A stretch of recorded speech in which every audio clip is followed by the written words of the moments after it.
मेरी धरोहर मुझे चाहिए। देखो देखो मच धोखा खा गया। उसने सोचा रावण आया है तो ब्रह्मा जी बेटी सौंपी। अब ब्रह्मा जी उस बेटी को लेकर के जिस रास्ते से राजा दशरथ की बारात आ रही है, आगे एक चौराहा पड़ता है, उस चौराहे पर रख दिया। विचार किया जब निकलेंगे किसी की निगाह पड़ेगी। और भैया बारात का एक दूसरा नाम है बारात। चाहे वह बारात मेहर देने जाए, चाहे दौड़ते जाए, चाहे जहां जाए, जहां बस रुकी 5 बाराती पूर्व 10 पछुए, एक का नाम है बारात। बारात रोकी गई तो कुछ बाराती चलते चलते चौराहे पर निकल गए। और जब चौराहे पर गए तो देखा बड़ी सुंदर एक पेटी रखी है पैर पर। तो एक बोला भैया इसमें क्या होगा? तो दूसरे ने कहा खोल के देखो, हाँ हो सकता कुछ फायदा हो जाए। तो तीसरा बोला चलो। और जैसे पेटी में कान लगाए के सुना तो आवाज आ रही काहे की? चोरियों की। चौथा बोला भाई खोलना मत, चलो राजा दशरथ को बताते हैं, जैसा वो करेंगे वैसा होगा। बाराती आई, बोले राजे आगे चौराहे पर एक पेटी रखी है और हमें लगता है कि पेटी में कोई बंद है। राजा दशरथ ने कहा चलो, पेटी उठवा गई और जैसे बंद हो पेटी खोली गई। धन्य है वाह। राजा दशरथ ने देखा कि इसमें तो कौशल्या बैठी है। राजा दशरथ बोले एक बात बताओ देवी, अगर तुम इस पेटी में बंद हो तो मेरी पालकी में कौन है? कौशल्या गई और जैसे ही देखा तो अपनी बहन को हृदय से लगा लिया। कौशल्या ने कहा ये मेरी सगी ममेरी बहन है, स्वामी बाहर की नहीं है।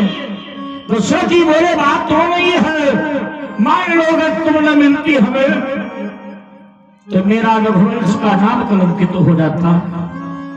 कथा है कि रघुवंश कर सहज स्वभाव, मैं कुपल तब पर भय न पाऊं।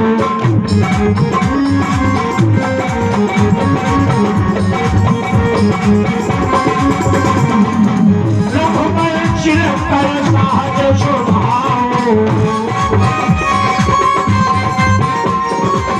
रघुवंश कर सहज स्वभाव, मैं कुपल तब पर भय न पाऊं।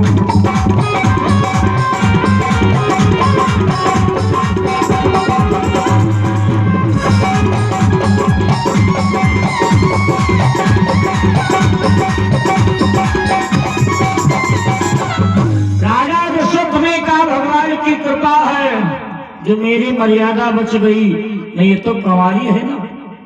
भाई कुंवारी को रघुवंशी क्षत्रिय कभी स्वीकार नहीं करता है। वशिष्ठ जी ने कहा चिंता न करो तुम्हारा गुरु मौजूद है।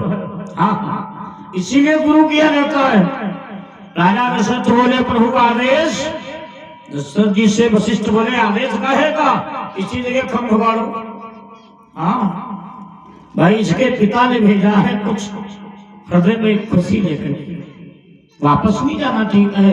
उसी जगह खम्भ गड़वाया और भैया फिर से विवाह करो।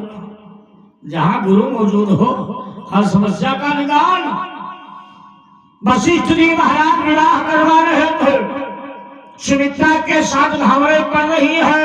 अचानक रावण को फिर ध्यान आया कि चलो देखा जाए अब दशरथ कर क्या रहा है।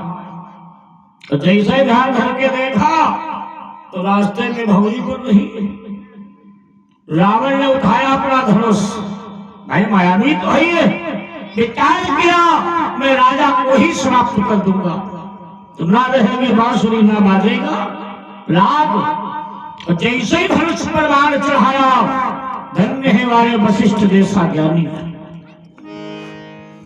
गुरुदेव वशिष्ठ समझ गए जो कौशल्या को चुरा सकता है वो कुछ भी कर सकता है। चलो पता लगाओ आखिर है कौन। जहां वशिष्ठ जी ने ध्यान धर के के देखा तो रावण दशरथ को मारने जा रहा है। 6 भावरे पड़ चुकी है, 7वीं का नंबर है। वशिष्ठ जी ने सुमित्रा की पकड़ी बाह और दशरथ की बाह पकड़ी, पीछे घसीट लिया और सुमित्रा को आगे कर दिया। क्यों? मरे तो कन्या बने। कवि ने लिखा है गुरु इसी प्रकार से प्राण बचाता है कि गुरु भय लोक का नाता है और चेले को राह दिखाता है।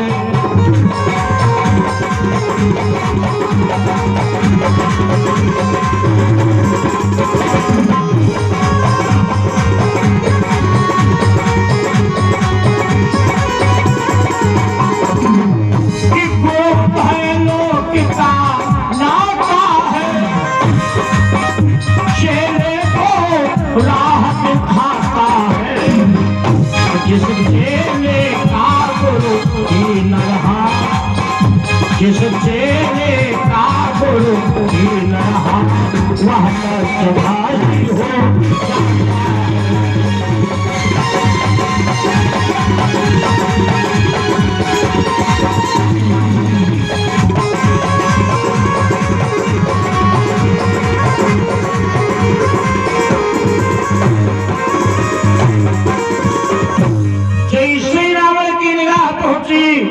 ये तो कन्या सामने आ रही है, रावण ने बाण उतार लिया।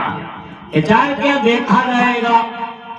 देखो तभी से प्रथा बन गई है चाचा, 6 भौरी सीधी और 7वीं भौरी उल्टा डलवाई जाती है। काहे जौन बड़ाए बांधा हुआ बिटिया को भच्ची जाए भैया कहे जाए, पंडित बड़ा चढ़ा। हाँ तभी से उल्टी प्रथा है। विवाह हुआ, विवाह करके महल आए, समय आने पर कैकेयी के साथ ही विवाह हुआ। ये 3 है पटरानियां। वैसे राजा दशरथ के रानियां कितनी है मालूम? रानी और पटरानी में अंतर है, जैसे राजा और महाराजा में अंतर है। ये 3 है पटरानियां। रानी कितनी है मालूम? कि रही साथे सो साथी उरानी,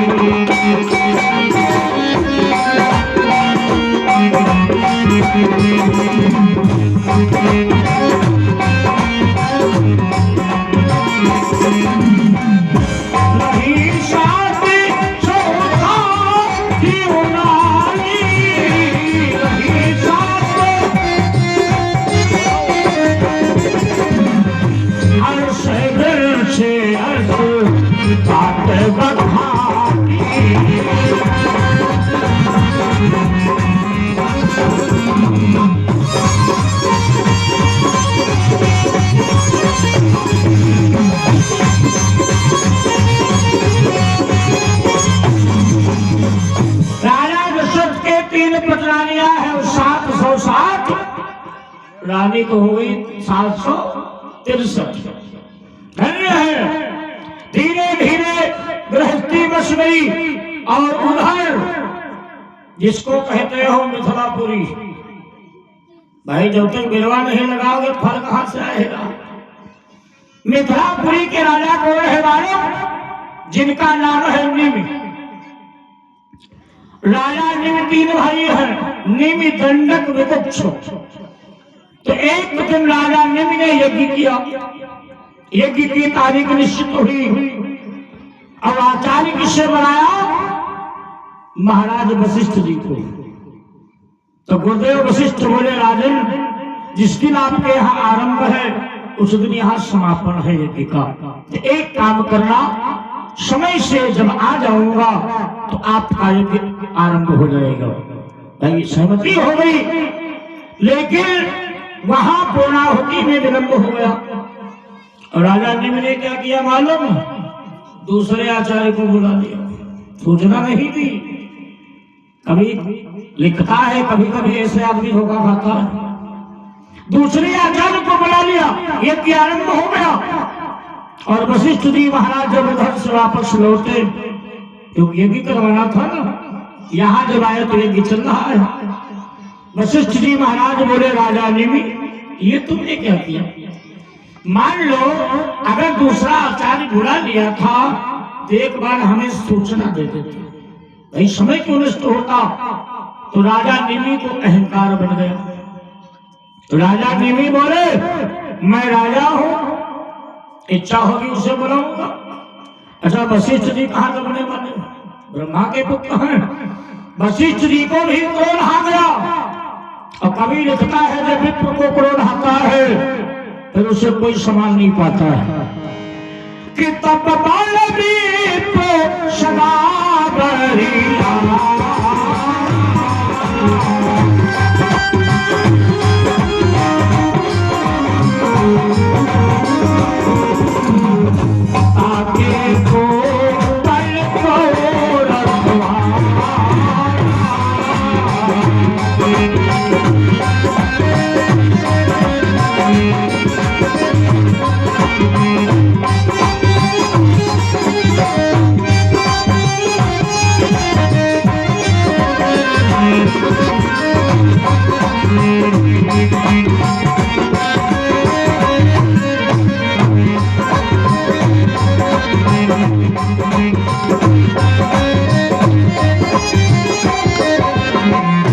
वशिष्ठ जी को कौन आ गया।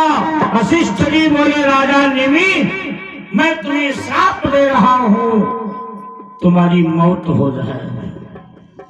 अच्छा राजा निमि भी जो है परम संत है, उन्होंने वशिष्ठ जी को श्राप दे दिया। कहा अगर हमारी मौत हो जाए तो तुम ही मर जाओ। अब देखो कहाँ यज्ञ हो रही है, दोनों की मृत्यु हो गई, एक भी ध्वंस हो गया। लेकिन वशिष्ठ जी परम ज्ञानी थे, इन्होंने अपनी विद्या के बल पर दूसरा शरीर धारण कर लिया। लेकिन बात बेचारे राजा निमि असमर्थ हो गए।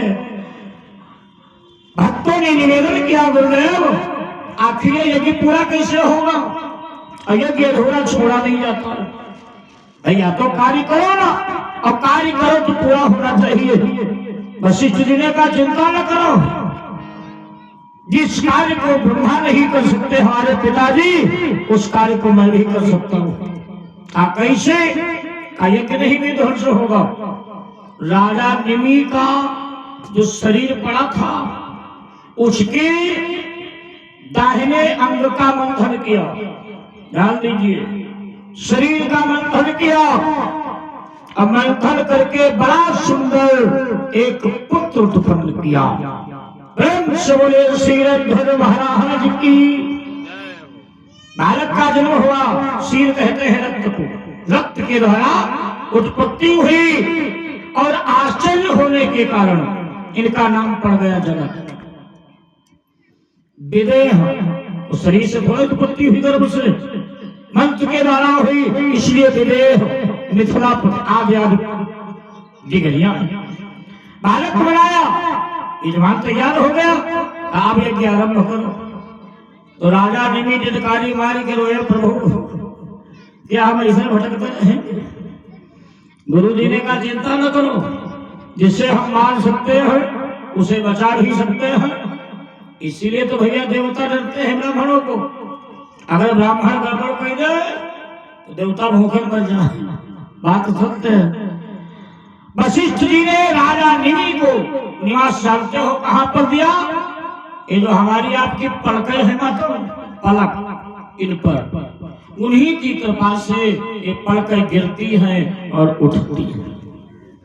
अब आप लोग कहेंगे प्रमाण कहाँ है, तो रामचरितमानस में है। जब राम जी और सीता जी आमने सामने हुए तो निमि तजो दिगंचन, राजा निमि ने विचार किया जहां पुत्री पुत्र दमाद का मिलाप हो रहा, बाबा का क्या काम। तभी आंखें खुली की खुली रह गई, उत्पत्ति हो गई। ये कथा भगवान शिव माता पार्वती को सुना रहे। पार्वती भैया बोली वाह प्रभु आज मैं बहुत खुश हूँ। तो भोले बाबा ने कहा खुश हो ठीक मजीरा बजाओ। भैया ने कहा ना आज मैं आपको सजाऊंगी। आइए बड़ा ध्यान से सुनना। पार्वती के आसमान आए, पार्वती के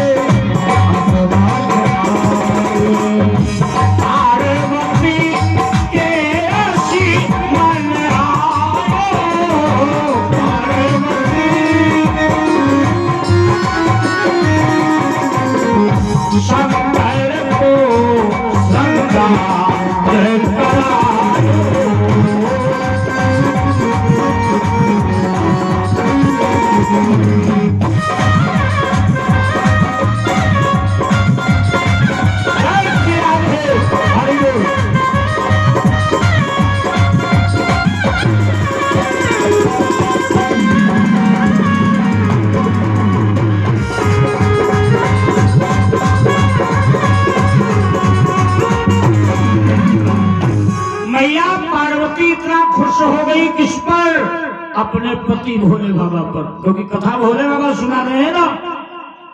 पार्वती मैया ने कहा बेटा आज मैं श्रृंगार करूंगी आपका। क्या कभी आप लोगों ने सुना है कि घरवाली अपने पति का श्रृंगार करे? भाई बाल ऐसा क्रीम पाउडर लगावे, कपड़ा पहनावे। आइए कामना माँ भगवती जिनका यज्ञ चल रहा है उनकी घरवाली श्रृंगार कराने लगी और इतना सुंदर सुंदर श्रृंगार करा रही है कि नाग कर धैली नाग लगोती जय जय सिया राम।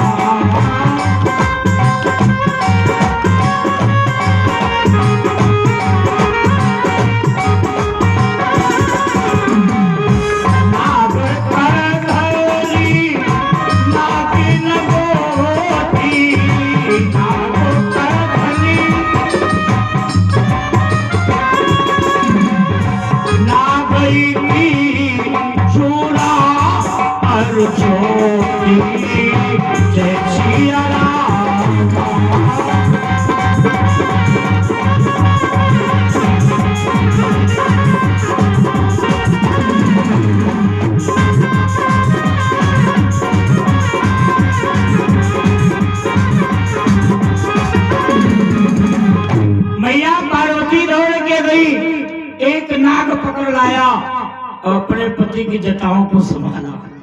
हाँ जटाएं बांधी, फिर नाग पकड़ के लाई का करधना बांधो, जिसको बेल्ट कहते हो आप लोग। फिर गई एक बढ़िया गरिया भैंसा को पकड़ के लाई का लंगोटी लगाओ कि नाग करधनी नाग लंगोटी और नाग की जोड़ा और ज्योति। श्रृंगार करा रही है। श्रृंगार कराते कराते एक हाथ में कंगन पहनाया अपने पति को, लेकिन दूसरे हाथ के लिए कंगन कम पड़ गया।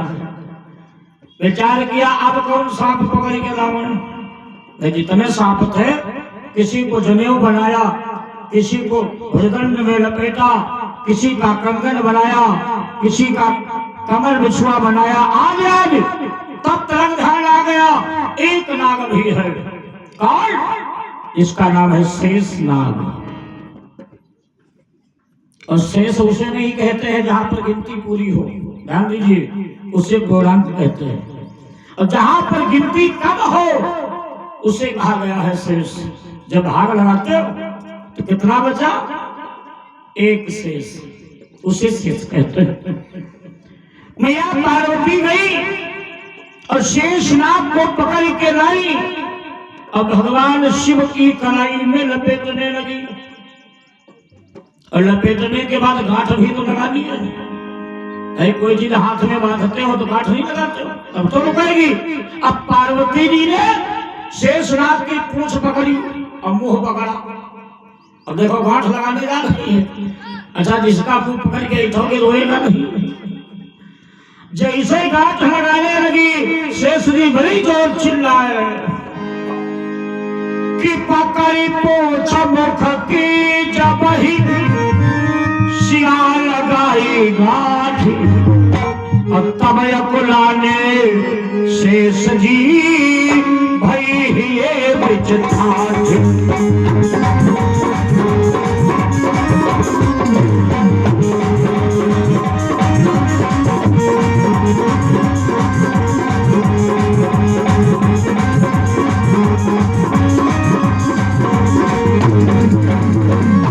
मैया पार्वती ने जैसे गाठी लगाई से जोर बड़ी चिल्लाए रे। और जब रोए तो दोनों आंखों से आंसू निकले। ये भगवान की कृपा है। अब वो दो आंसू धरती पर गिरे। कभी लिखता है जैसे आंसू धरती पर गिरे तो दो कन्याएं प्रकट हो गई। कितनी नया सुनते भाई दुई कन्या एक सुलोचन एक सुधन्या। एक कन्या का नाम है सुलोचना और दूसरी का नाम है सुनैना। राजा जनक भी कमारे हैं। अच्छा, शिरोचना जो है बड़ी है, सुंदर भी है। अब भोले बाबा कहते हैं जो ज्यादा सुंदर होता है उसे चाचा अहंकार बन जाता है। हाँ, जो ज्यादा सुंदर हो तो दिन भर शीशे देखो करते। हाँ, जय बार शीशे के आगे गई कई बार मुंह बनावते। हाँ, बड़े सुंदर है। तो शिरोचना को अहंकार बन गया कि जब ही शिलोचनी भरी सयानी तो पाए रूप मल मोह मुस्कानी। अहंकार बन गया क्यों भाई, सुंदर है ना, आवाजों के लिए सुंदर है, अपने आप को कोई थोड़ी मारत चलती, कोई लगसे बाजी दिखावा चलती, सुंदर है। इधर देवराज इंद्र को सब लोग जानते हो। देवराज इंद्र कौन है? देवताओं का राजा है। अगर देखा जाए तो भैया नालायक बहुत है। हाँ, इंद्र के इतना नालायक कोई देवता अगर नालायक न होता तो दुर्गा जी का मंदिर बना, गणेश जी का मंदिर बना, शंकर जी का मंदिर बना, विष्णु लक्ष्मी जी का मंदिर बना, रिद्धि सिद्धि का मंदिर बना, कुबेर का मंदिर बना। इंद्र का कहीं मंदिर बना देखा है? बताओ।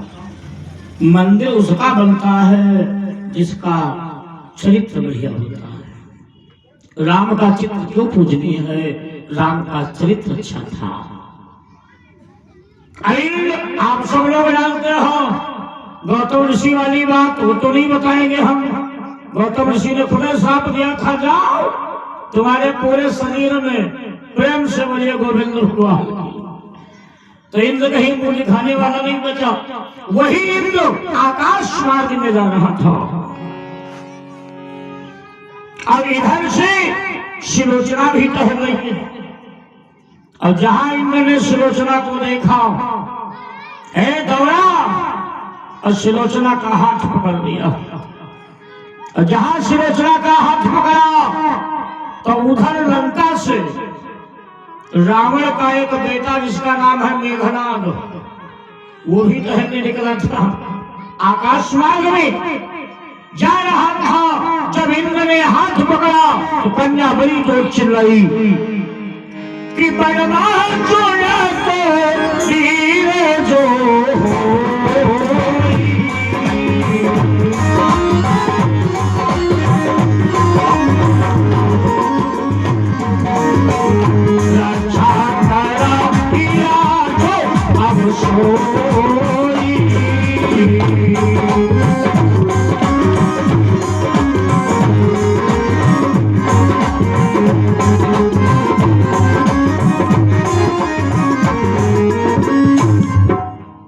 जैसे कन्या ने आवाज दी तो भाई मेघनाद जो है बहुत बड़ा चरित्रवान है मेरे भाई, ध्यान दीजिएगा। पूरा इतिहास उठा करके देख लो, कहीं मेघनाद के जीवन में कलंक का टीका नहीं लगा होगा। योगी है। अगर भैया योगी के सामने कोई अन्याय कर रहा हो, ये स्वामी जी बैठे हैं, इनके समय अन्याय हो तो का बर्दाश्त करिए, जब बस न चले तो बात अलग है। मेघनाद दुनिया जानती है रावण का बेटा है। मेघनाद दौड़ करके गया, इंद्र के घसीट के एक घोषा मारा। जैसे ही घोषा मारा तो भैया इंद्र जो है धम्म से गिरे बेहोश। भाई रावण का पुत्र साधारण थोड़ा है, योगी है। अब इंद्र जब होश आया तो इंद्र मेघनाद का युद्ध होने लगा कि मेघनाद और इंद्र में युद्ध छिड़ा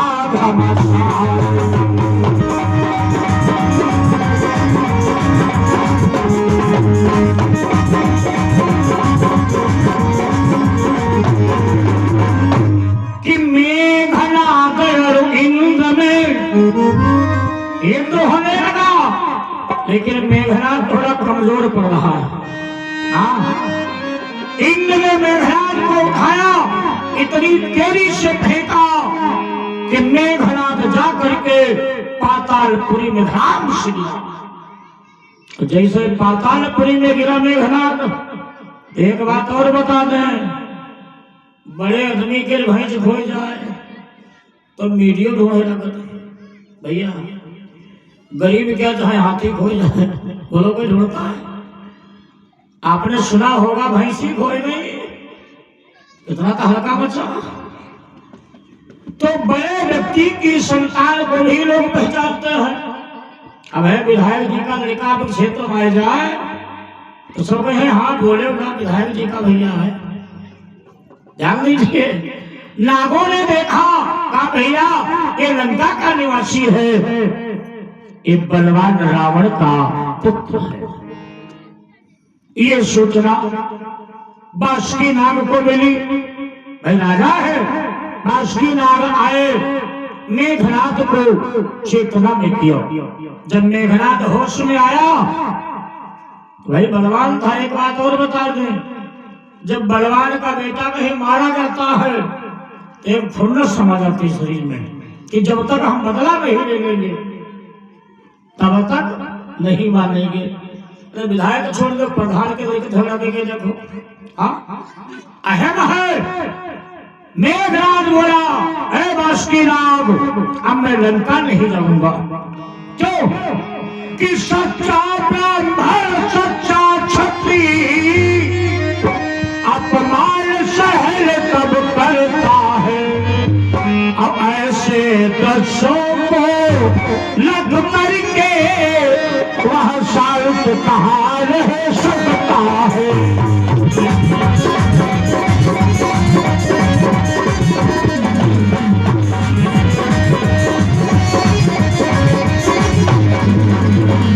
मेघनाथ ने कहा मेरा पिता बलवान था, मैं भी बलवान हूँ।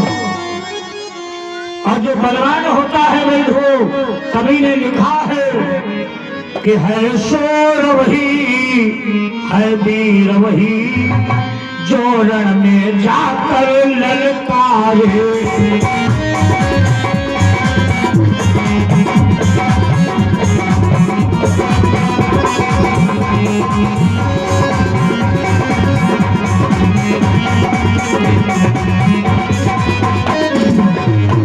है शूर वही है वीर वही,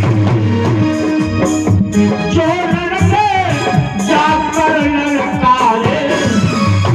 हारे भी तो मरते मरते, हारे भी तो मरते मरते, अपनी हिम्मत को ना हारे।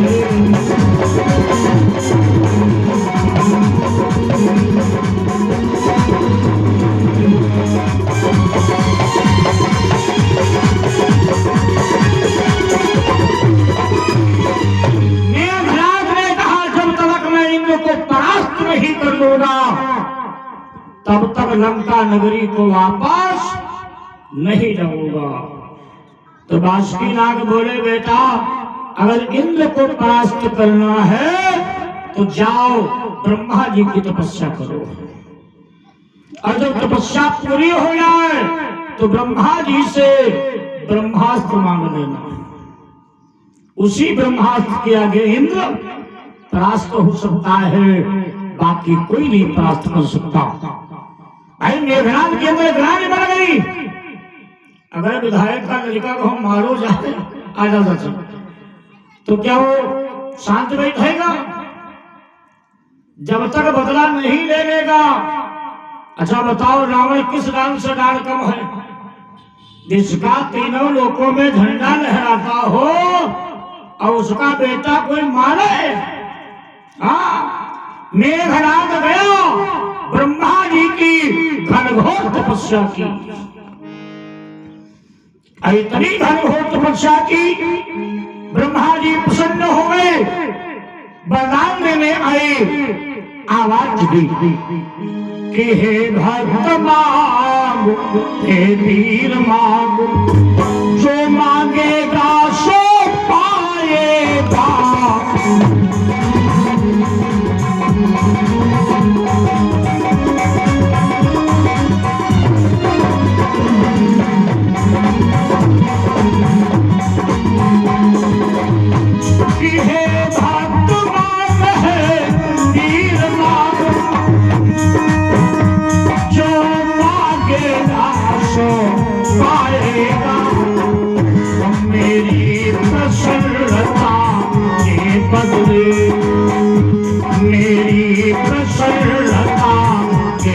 चले तो भी प्रसन्न हो जाएगा।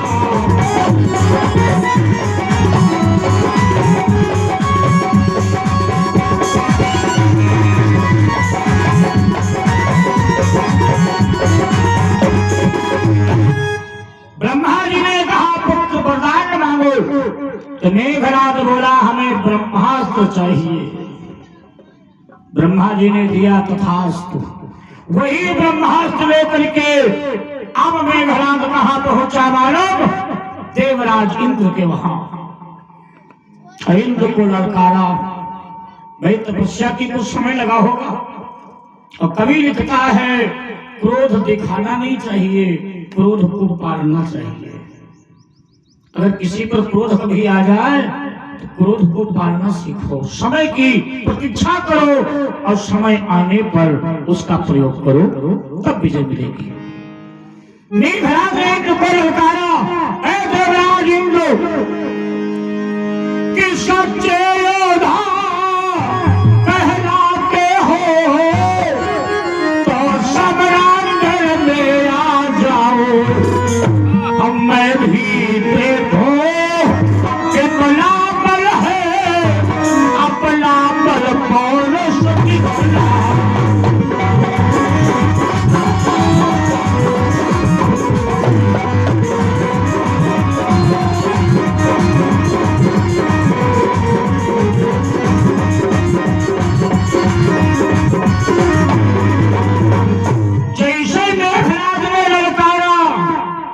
इंद्र तो भैया पहले के धोखे में थे कि मैंने मेघनाद को फेंक दिया था, चलो फिर फेंक दे।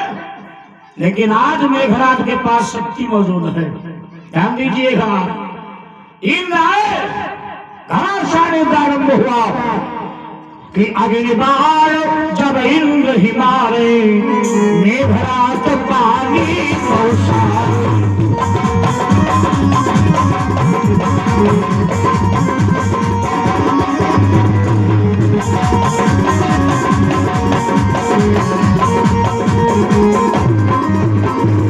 जब इंद्र अगली बार का संहार करते हैं तो मेघनाद जबरदस्ती करवा देता है, और जब इंद्र सर्पास्त्र चलाते हैं तो भाई मायावी का बेटा है, मायावी तो होगा ही। घमासान होते होते अंत में मेघनाद ने इंद्र को परास्त किया। हार गए इंद्र। और किसी को हराओगे तो भी तुम्हारे में क्षमता होगी। तो क्षमता के लिए करना क्या होगा जानते हो? हनुमान चालीसा में तो चौपाई लिखी है कि आप तेज संहारो आप।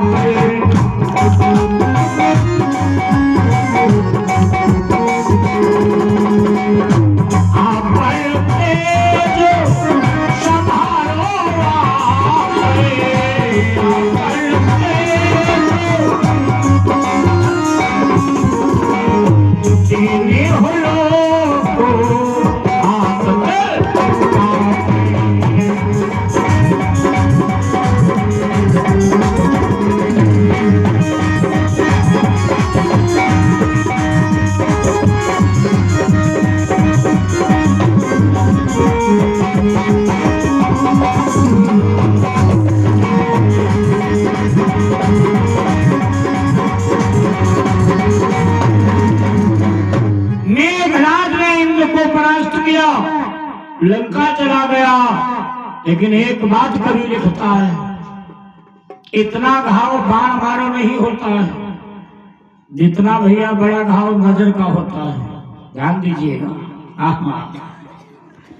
नजर की बात बहुत खराब है। मेघनाद ने जब सुलोचना को देखा तो इसके हृदय में सुलोचना की सुंदर प्रतिमा बस गई। मेघनाद ने प्रतिज्ञा की कि अगर मैं विवाह करूंगा तो सुलोचना के साथ करूंगा। और उधर शीशनाग भी बड़ा चिंतित है। भाई जिसकी कन्या सयानी हो गई हो, विचार करो, कभी लिखता ही उस माता पिता को नींद नहीं आती। बरसात के महीने में छप्पर चपक रहा हो, नीचे लेटो नींद आएगी? घर में काला नाग रहता हो, क्या नींद आएगी? आप तो सुनती है कि जिस घर में होगा सर्पवास, छप्पर से टपकता पानी हो।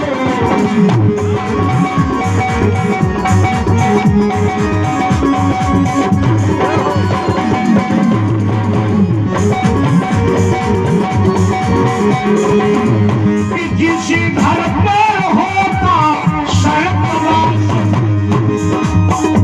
छप्पर से टपकता पानी हो। क्या नींद उसे आ सकती है? क्या नींद उसे आ सकती है? किसके घर सुता सयानी हो।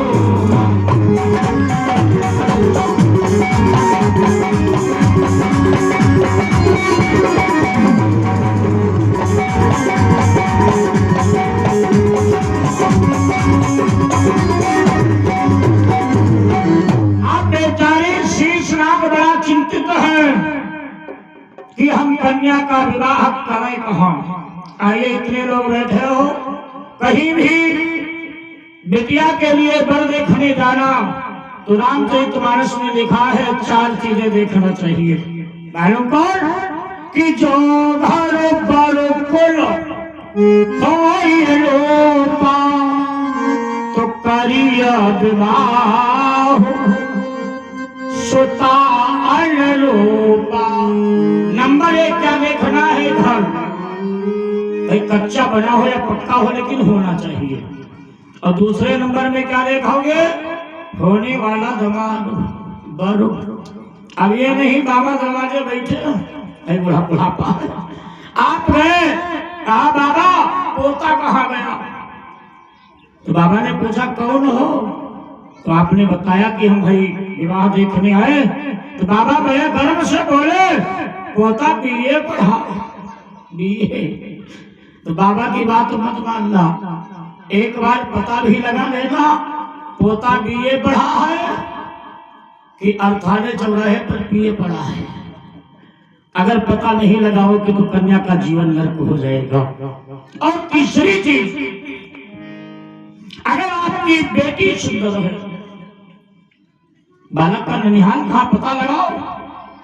अगर नहीं पता लगाया और बाद में पता चला कि भैया की नानी सूप बनौती, बोलो नाती कमाने रह जाएंगे।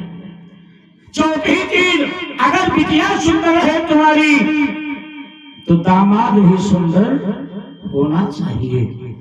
अब ये ना बिटिया बहुत गोरी चित्ती, दामाद जैसे भूजा भाटा।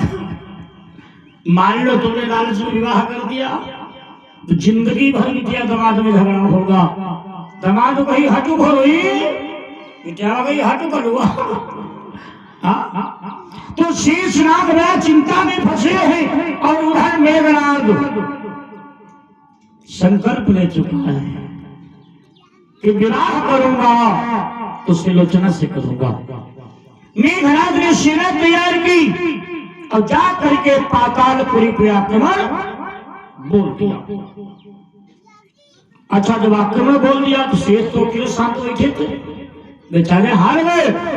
किला में जीतो जीतो गए शेष जी हार। सुलोचना को लेकर के मेघनाद चला गया। अब एक कन्या बची है, कौन? सुनैना। शेषनाग सोचते हैं हे परमात्मा, अगर इस बिटिया का भी कहीं सुंदर घर बस जाए। देखो हर माता पिता की इच्छा होती है प्यारे कि कौन सा दिन आएगा जो मैं अपनी बेटी को पालक में बिठा के पिता करूंगा। कि तेरे करी के हाथ पीले मैंने गंगा नहा लिया, तेरे करी के हाथ पीले मैंने गंगा नहा लिया। बेटी जिस दिन तुझको मैंने डोली विदा किया,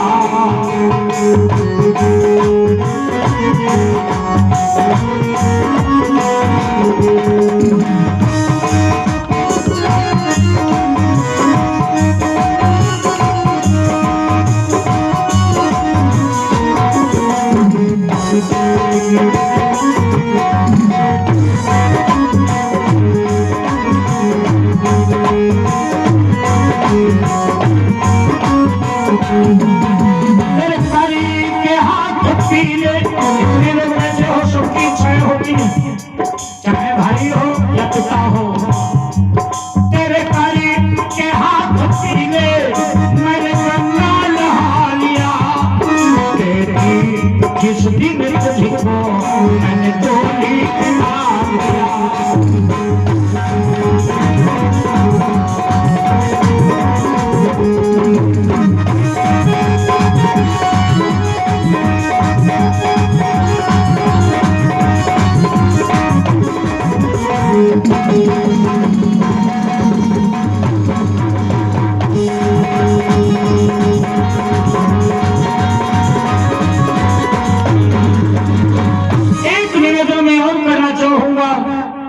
संबंध होता है बराबरी में। मेरे भाई, अगर तुम 20 रुपया वाले हो तो 20 रुपया वाले के यहाँ संबंध करना। अब ये नहीं अकेली बेटी है, सर्विस वाला सवाल सुनूंगा। मान लो आपने खेत बेच दिया, यही अकेली कन्या है, खेत बेच के विवाह कर दिया, लेकिन फिर भी थोड़ा दहेज कम रह गया। आपने झूठे तो बोला, भैया थोड़ा समय दे दो, मैं भिजवा दूंगा। कन्या ससुराल गई, आए दिन ताने मारती है कौन? ननद ताने मारती है, सास पति अलग मारता है। कन्या हाथ जोड़ के कहती है, स्वामी मुझे मारो ना, मेरा भैया जब आएगा राखी बंधवाने आपका धन मिल जाएगा। रक्षाबंधन भी आ गया, सारा दिन बीत गया, पति ने उठाया डंडा, आपकी कन्या को मारने लगा। कन्या पैरों में लिपट गई कि भैया आए नहीं कौलियो मजबूरी होई, क्योंकि बेटी को मालूम है मकान भी बिक चुका है, खेत भी बिक चुका है, तेरा पिता कहां से देगा? कि भैया आए नहीं कौलियो मजबूरी होई, या तो सावन मैया लागी ना मजबूरी होई।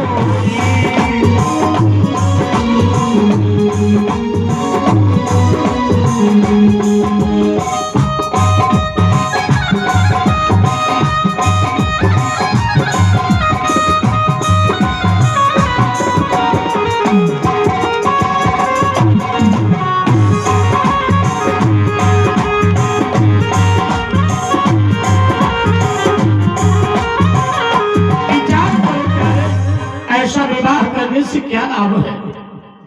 बिटिया अलग सताई जा रही, बोलो कोई लाभ है? अरे गरीब ब्याह कर दोगे तो नमक रोटी प्रेम से तुम्हारी कन्या खाएगी और दामाद भी एहसान मंद रहेगा। शीर्षनाथ ने एक पत्र लिखा और पत्र लिख करके कहा भेजा? मिथिलापुरी की। और पत्र में लिखा है कि हे महाराजा जनक, आपसे सादर निवेदन है कि अगर मेरी बेटी को अपनी दासी स्वीकार कर लो तो मेरा जीवन धन्य हो जाएगा। अच्छा, राजा जनक भी कमा रहे हैं, ध्यान दीजिएगा।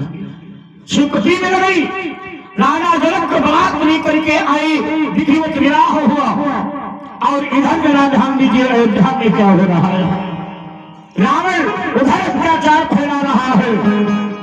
भाई जिधर जाता है देवता घबरा जाते हैं कि रावण के समान इस दुनिया में पंडित और